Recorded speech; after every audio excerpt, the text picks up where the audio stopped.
Πω ρε φίλε, αυτή η χώρα τελικά, όλος ο πλανήτης σε μια χώρα είναι. Θες Σεϊχέλες, πήγαινε Ιόνιο. Θες Άλπεις, πήγαινε Πίνδο. Θες έρημο, έλα Λίμνο.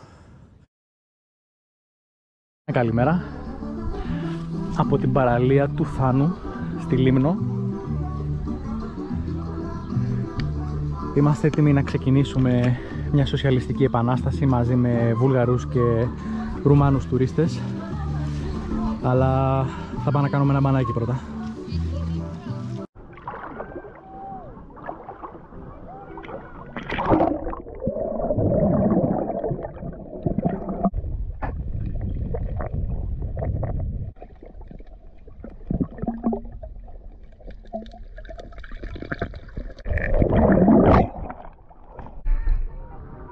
Λοιπόν, στα περισσότερα νησιά που έχω επισκεφτεί, για να φας, χρειάζεσαι μια απόχη και έναν αναπτήρα.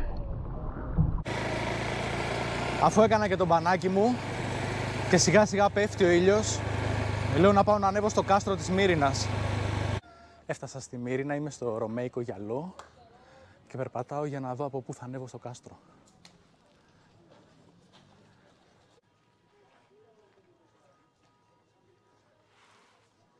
Αυτό είναι που λέμε δίπλα στο κύμα. Και ξεκινάμε την αναβάση.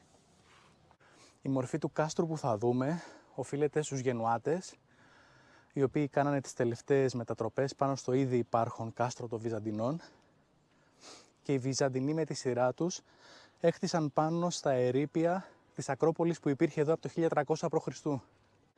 Ακριβώς έξω από τα τείχη.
Καλημέρα σας, δεύτερη μέρα από Λίμνο.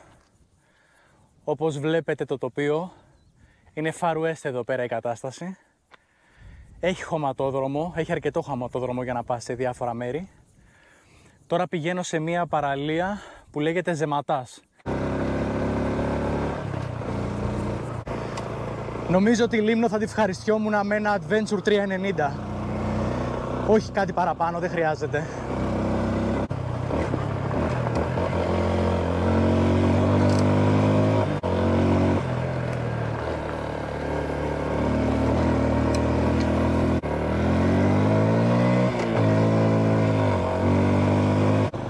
Μ' αρέσει που το όπλυνα πριν φύγω από Χίο.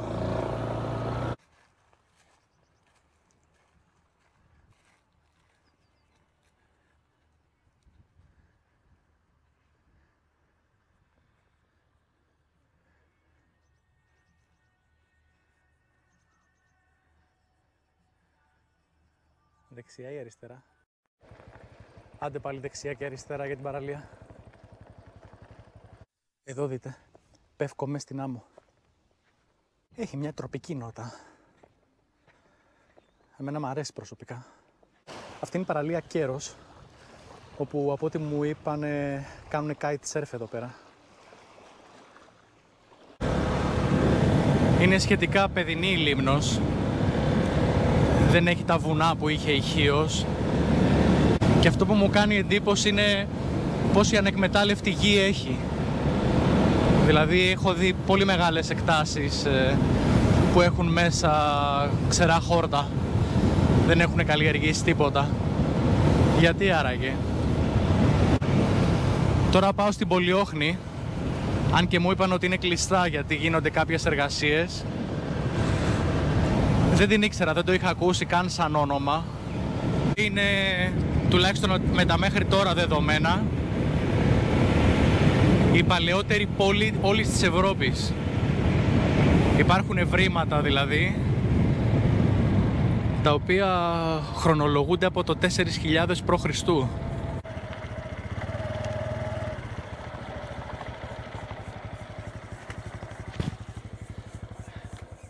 Εδώ είναι η είσοδος, αλλά όπως μου είπαν και οι άνθρωποι είναι κλειστά. Συνέχισα το δρόμο μου νοτιοανατολικά και με έβγαλε σε ένα εκκλησάκι που λέγεται Άγιος Σόζων και βλέπω μια ταμπέλα στην άκρη εδώ πέρα που λέει προσαγίασμα. Για να πάω να δω τι είναι. Για να δούμε.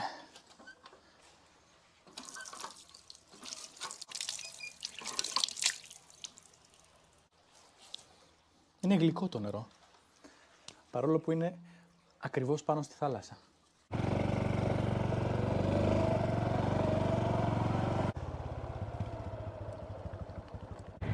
Ενώ η Μύρινα, το λιμάνι δηλαδή, είχε κόσμο, αλλά είχε κόσμο φυσιολογικό και μου φάνηκε και όμορφα. Μόλις βγαίνεις απ' έξω και αρχίζεις και γυρνάς τη Λίμνο, έχει τόσο ήρεμα μέρη. Είναι πολύ ωραία. Πολύ καλή μέρα σας. Ξεκάθαρα βροχερή μέρα η σημερινή. Αν και το δελτίο μου δείχνει μόνο 1% πιθανότητα βροχής. Σήμερα θα πάω προς τα βορειοανατολικά, που έχει, λέει, κάποιους ενδιαφέροντες γεωλογικούς σχηματισμούς να δω. Κάτι περίεργα βράχια, είδα εικόνες και τα λοιπά και παραλία είχε από κάτω. Στην προσπάθεια μου να βρω αυτούς τους γεωλογικούς σχηματισμούς, σε πάση περιπτώσει, ψιλοχάθηκα. Δηλαδή το Maps πάλι έλεγε ό,τι να είναι, με έβγαλε σε κάτι χωράφια. Και συνάντησα έναν άνθρωπο ο οποίος λέει θα με πάει μέχρι το πιο κεντρικό σημείο για να συνεχίσω. Γενικά οι άνθρωποι εδώ στη Λίμνο δεν παίζονται, είναι φοβερά εξυπηρετικοί.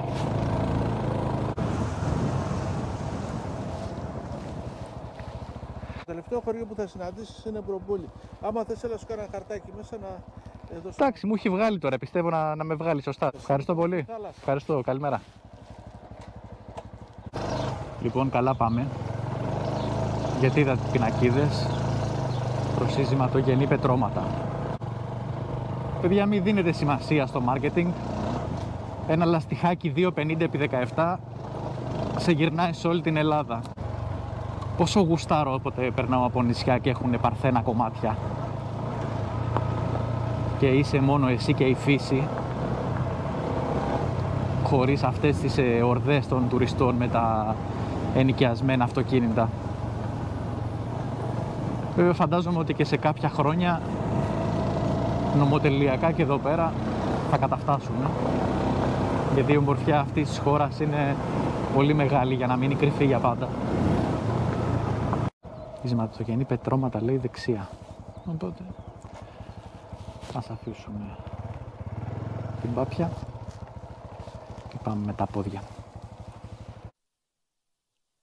Έχουν σίγουρα μυστήριο σχηματισμού στα βράχια και μυρίζει και λίγο παράξενα.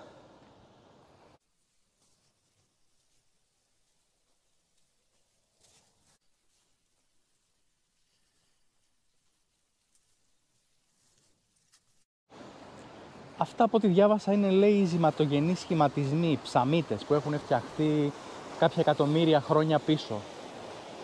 Τώρα ό,τι καταλαβαίνετε εσείς καταλάβα και εγώ, δηλαδή δεν μπορώ να σας πω κάτι μεγαλύτερο. Είναι πολύ εντυπωσιακό πάντως, σαν τοπίο, δεν έχω δει κάτι παρόμοιο πουθενά. Και στο βάθος έχει και μια παραλία αμμώδης. Κάνεις τη βολτίτσα σου δηλαδή εδώ πέρα μέσα, χαζεύεις και μπλουμ κάνεις και τη βουτίτσα μετά. Και φυσικά μόλις κατέβηκα από το μηχανάκι, η πολύ μικρή ψυχάλα που είχε αρχίσει να ρίχνει σταμάτησε και φυσικά έχει αρχίσει και βγάζει ήλιο, που δεν έχω ούτε τα γυαλιά ούτε να αλλάξω φακό στην κάμερα. Εννοείται, αυτά έτσι πάνε πάντα στο ταξίδι. Τώρα άμα πάω στο μηχανάκι, αλλάξω φακό, βγάλω το μπουφάνι και ξαναγυρίσω εδώ πέρα, θα ξανασκοτεινιάσει. Λοιπόν, αφού είδα και αυτή την περιοχή, η οποία λέγεται, κάτσε να μην μπερδευτώ πάλι, όχι Φαλακρό, Φαρακλό. Λέω να πάω προς τις Αμοθήνες, να δω και αυτό το περιβόητο μέρος.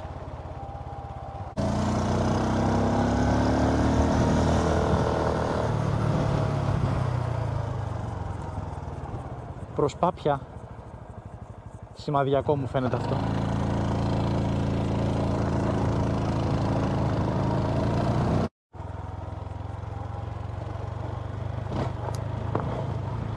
Εντάξει, πραγματικά έχω φάει τέτοιο καρόδρομο με το παπί που άμα γυρίσω στην Αθήνα και οδηγήσω καμιά σύγχρονη μοτοσυκλέτα στην Αττική Οδό, θα νομίζω ότι είναι το αστρόπλιο Γκαλάκτικα στην κυριολεξία.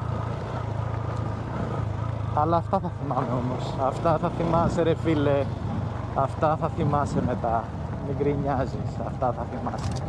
Γλέντα τα τώρα. Πάω Πάπια και Πάπια δεν βλέπω. Αλλά δεν γίνεται ρε φίλε, λένε.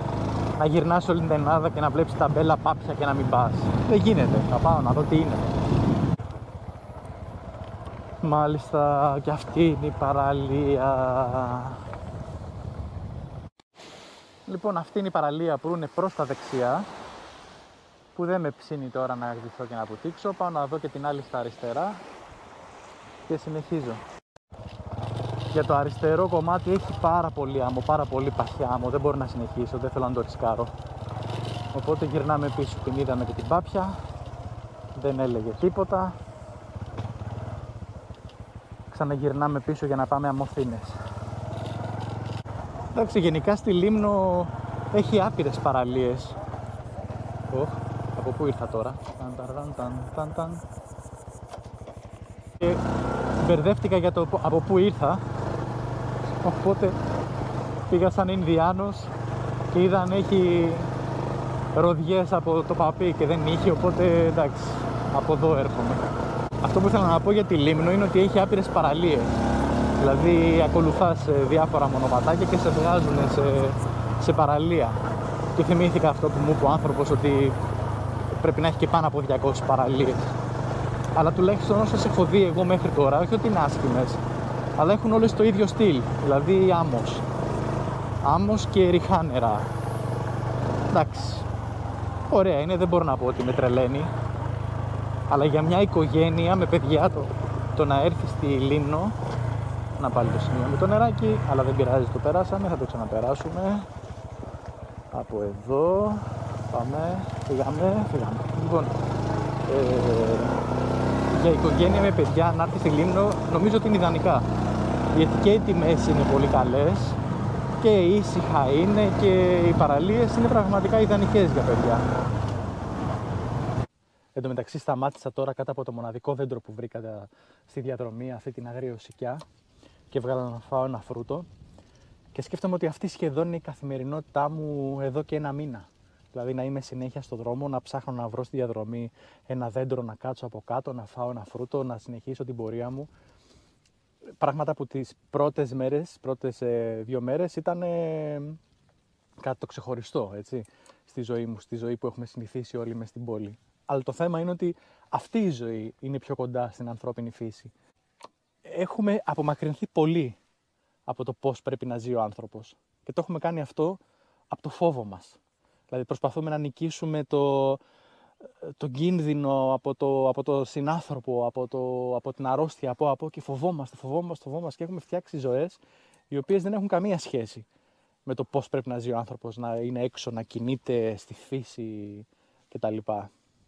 Και πρέπει να ξαναγυρίσω εγώ τώρα πάλι σε αυτό. Λοιπόν, βάζουμε και το παπί μες στη σκιά και φτάσαμε, παιδάκια.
Στρατιωτικό νεκροταφείο. Το νεκροταφείο αυτό έχει 672 άτομα θαμμένα, από τα οποία μόνο 2 είναι Έλληνες. Οι περισσότεροι είναι από την Αγγλία, την Αυστραλία, τη Νέα Ζηλανδία και την Ινδία. Και είναι στρατιώτες οι οποίοι δεν έχασαν τη ζωή τους στη Λίμνο, αλλά στην Καλύπολη, κατά την προσπάθεια των Άγγλων να κυριεύσουν τα Δαρδανέλια έναντι των Τούρκων για να έχουν ένα πέρασμα προς τον Εύξηνο Πόντο. Ο λόγος που δεν ήθελα να δείξω εικόνες από τον Άγιο Μινά είναι ότι δεν θέλω να γεμίζουμε την καρδιά μας με μίσος. Δηλαδή το κακό στον κόσμο ποτέ δεν νικέται με το κακό. Και αν θέλαμε πραγματικά να φτιάξουμε έναν καινούριο κόσμο, τότε θα έπρεπε τα τουρκόπουλα από τα σχολεία να τα παίρνουν αναγκαστικά σε μια διήμερη εκδρομή και να τους δείχνουν τι είχαν κάνει οι παππούδες του στοιχείο. Αλλά δεν ξέρω ποιος θέλει έναν καλύτερο κόσμο, είτε αυτό είναι οι Έλληνες είτε αυτό είναι οι Τούρκοι. Οπότε αυτό που γίνεται είναι να μπαίνει ο ιερέας μέσα στην Αγία Σοφιά με το σπαθί, δείχνοντας με αυτόν τον τρόπο την αξία της κατάκτησης και στην ουσία ευλογώντας τέτοιες πράξεις. Καλημέρα από την τελευταία μέρα της Λίμνου. Σηκώθηκα το πρωί και πήγα σε μια άλλη παραλία στον Άγιο Ιωάννη, η οποία δεν διέφερε σε τίποτα από τις υπόλοιπες, μια μόδις αβαθής παραλία ήτανε.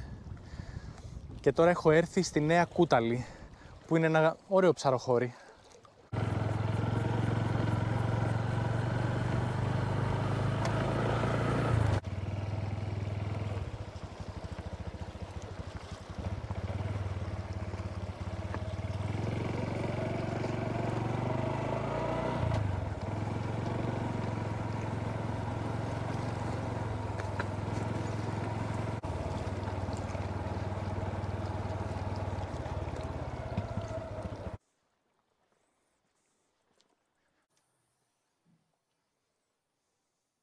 Φεύγοντας λοιπόν από τη Νέα Κουτάλη, η ακτογραμμή γυρίζει σαν να θέλει να ξανακουμπήσει τον εαυτό της, φτιάχνοντας ένα πολύ κλειστό κύκλο, και στο τέρμα αυτής της μύτης οι κάτοικοι, γιατί προφανώς τα νερά εδώ πέρα είναι αρκετά ρηχά, έχουν φτιάξει αυτό το διάδρομο, ο οποίος πηγαίνει στο νησάκι που είναι πίσω μου, που έχουν φτιάξει ένα εκκλησάκι του Αγίου Νικολάου.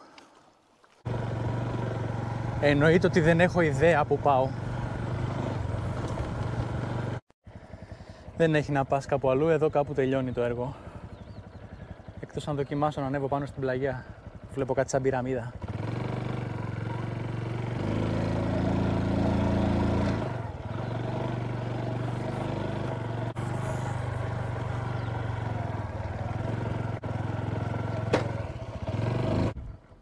Αυτό το γκάπ ελπίζω να μην ήταν κέριο.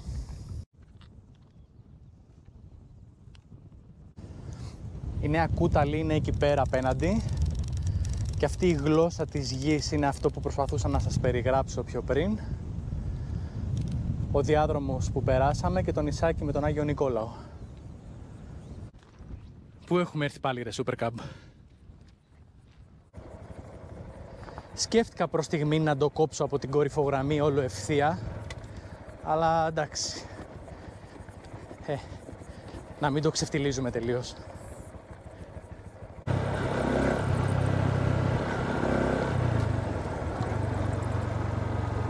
Λοιπόν, μετά από τι άλλο, πάρα πολύ χωματόδρομο με το μηχανάκι, έφτασα σε ένα μονοπάτι που ξεκινάει για ένα άλλο αξιοθέατο της Λίμνου, την Παναγία την Κακαβιώτισσα. Κακαβιώτισσα γιατί Κάκαβος λέγεται εδώ πέρα το συγκεκριμένο σημείο.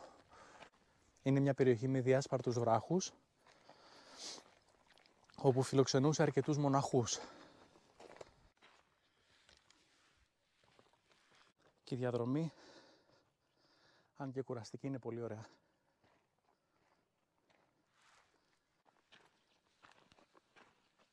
Προσπαθώ να φανταστώ εδώ πέρα ανθρώπους να ζουνε μόνο με ό,τι χρειάζεται ο άνθρωπος για να επιβιώσει, να έχουν απαρνηθεί τα πάντα και περνάνε τη ζωή τους διαβάζοντας και προσεύχοντας για να προσεγγίσουν όσο γίνεται περισσότερο το Θεό. Έχω την αίσθηση ότι μάλλον έφτασα.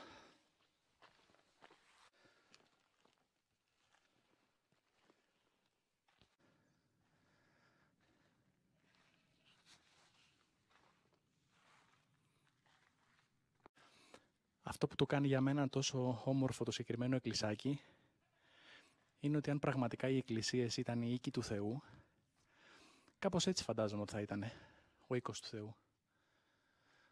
Όχι μια τεράστια μητρόπολη με χριστοπίκυλτους πολυέλαιους. Τι μου κάνει εντύπωση, γιατί η Λίμνος έχει κόσμο και τουρίστες έχει, και αυτή η ώρα που θα ήταν ιδανική για να ανέβεις εδώ πέρα επάνω, που είναι φανταστικά από όλες τις απόψεις, είτε πιστεύεις είτε δεν πιστεύεις, δεν έχει έρθει κανείς, είμαι ολομόναχος, έτσι.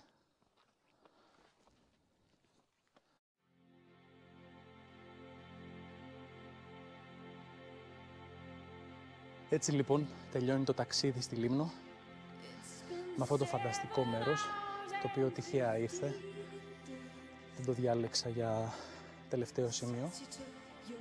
Εκτός από αυτόν τον τόπο που είμαι τώρα, θα μου μείνει σίγουρα μέσα μου χαραγμένα και το τοπίο στις Αμοθήνες, ειδικά με την παραλία στην οποία έχουν στο τέλος τους. Δεν ξαναβλέπεις τόσο ιδιαίτερο μέρος πουθενά φυσικά. Και επίσης θα θυμάμαι και το πόσο ευγενική και το πόσο φιλική, πόσο ωραίοι ήταν οι κάτοικοι της Λίμνου απέναντί μου. Νομίζω ήταν οι πιο ευγενείς νησιώτες σε όλο το ταξίδι. Αύριο φεύγω για Σαμοθράκη, που είναι το τελευταίο νησί του ταξιδιού.